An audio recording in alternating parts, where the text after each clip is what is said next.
सीरत की शादी के लिए अब सब तैयारियां चल रही है और घर पर सारी पैकिंग चल रही है। सीरत बेहद खुश है क्योंकि उसके पास तो एक से एक सुंदर कपड़े और गहने हैं। और वहीं माँ भी सीरत से कहती है कि अपना सब कुछ पैक कर लेने के लिए, और सीरत बहुत खुश है। पर तभी साहिबा आकर कहती है कि वो शादी में नहीं जाएगी, और कीरत भी यही कहती है। पर साहिबा कीरत को समझाने की कोशिश करती है कि वो अकेले घर पर ना रहे और माँ और सीरत के साथ रिजॉर्ट पर जाएं, क्योंकि वहीं अब शादी होने वाली है।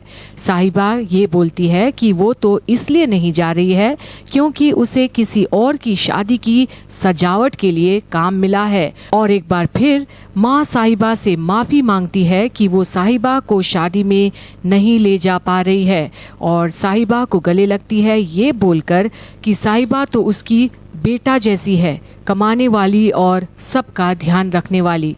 पर सीरत के मन में तो चल रहा है तूफान, और उसे तो अच्छे से पता है कि वो अंगद से नहीं गैरी के साथ भागने वाली है। और गैरी को करती है मैसेज कि उसे गैरी को कहाँ और कितने बजे मिलनी है। पर गैरी तो एक्सरसाइज करते वक्त सीरत की मैसेजेस देखता है और सोचता है कि अब आएगा मजा जब शादी वाले दिन दुल्हन ही नहीं पहुंचेगी, और बड़े खुश होकर बोलता है कि अब वो सीरत को इतना उतावला बना देगा कि वो उसे कुएं में भी कूदने बोलेगा तो भी वो कूद पड़ेगी।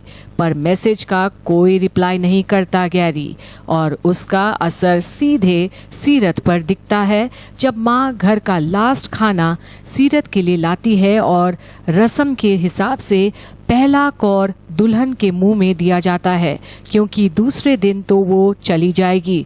पर सीरत का मूड है खराब क्योंकि गैरी ने उसे कोई मैसेज नहीं किया और ना ही कोई रिप्लाई।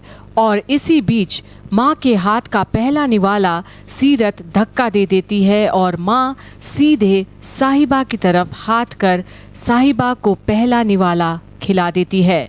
और बस ये शगुन को अपनी सीरत के टूटे हुए देख माँ बहुत नाराज होती है और सीरत से पूछती है कि क्या उसे कोई रीति रिवाज की परवाह भी है या नहीं।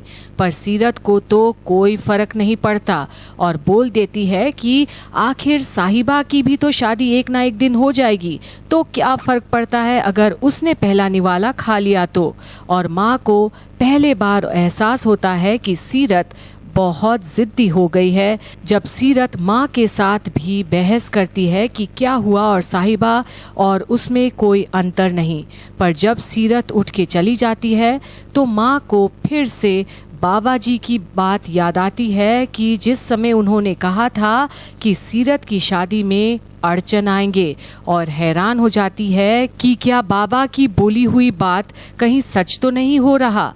और उधर गैरी अपने आदतों से मजबूर पी के सोया हुआ है, और फिर आता है सीरत का कॉल, क्योंकि सीरत को है बड़ी टेंशन कि उसे गैरी के साथ भागना है, शादी नहीं करनी है अंगद से। और गैरी सीरत को भी यही बोलता है कि वो सुबह सब संभाल लेगा, बस वो आ जाए, क्योंकि उसे बहुत इरिटेशन हो रही है जब सीरत का कॉल और मैसेजेस बार बार आ रहा है। पर सीरत को है बड़ी टेंशन कि आखिर क्या होगा उसका अगर गैरी नहीं आया। अब रात का वक्त है और सब सो रहे हैं।